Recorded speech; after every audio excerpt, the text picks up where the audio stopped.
ተክሌ አንተ አላምን አልከኝ እንጂ የኛ ስትራቴጂና ኛ ፕላን ያደረግነው ነገር most rewarding እና the most convincing ነው የወሰድነው እናንተ አሁን ኦቨርሉክ ይደረግብናል ብላችሁ ነው የምትሰጉት እኛ ደግሞ ሞር እንደውም ያለውን ችግር በደንብ ማግኒፋይ አድርጎ የሚያሳየው እኛ የመረጥነው ስትራቴጂ ነውና እንዳልኩ እናንተንም አምባሳደሩንም ፌል አናረግም ፕሊዝ ትረስት ሚ ተክላይ አማኑኤልንም አሁን ነግሬው ወዲያው ነው ኢሚዲየትሊ ነው ኮንቪንስድ ይሆናል አሁን ከሱ ጋር ነው የወጣሁት እንደሆነ ተሳፋል እንደዛ ስሞሰንም አይችልም ፍጹም ማን ነው የሚወስነው አንተም እኮ መወሰን አትችልም ተክላይ እኛ እኮ ስራውን ምን ሰራው እኛ ነን አይደል በቃ እንግዲያው የኔ ነው ስልጣኑ ካልከኝ እንደዛ በለኝና ይሁን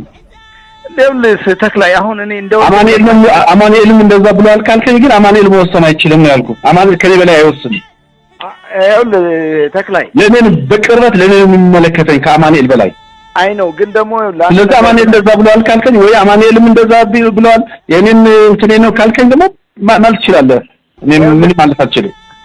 ተክላይ እንደዛ ነገር ተስፋ ላይ ቁጭ ስንል የጧት አይደለም ተሳምን ጀምረው ቁጭ ስንል እዛው የመጀመሪያ አጀንዳዬን እሱን አድርጌ አነሳዋለሁ ፓርት ኦፍ ዲስከሽን አደርጋለሁ ችግር የለም ነው ተክላይ ምን መሰለህ ሪሎኬሽን ብለው የሰሩት እዚህ ነው ይሄ ደግሞ ለመኖሪያ የማይሆን ቦታ ነው እዚህ መምጣት የለባቸውም ሰዎቹ መመለስ ያለባቸው የሚኖሩበት የመጀመሪያ አገራቸው ነው እዛ እንዲገቡ ነው እዚህ እንዳይመጡ ነው ተረፍጥም ወይ በአካልና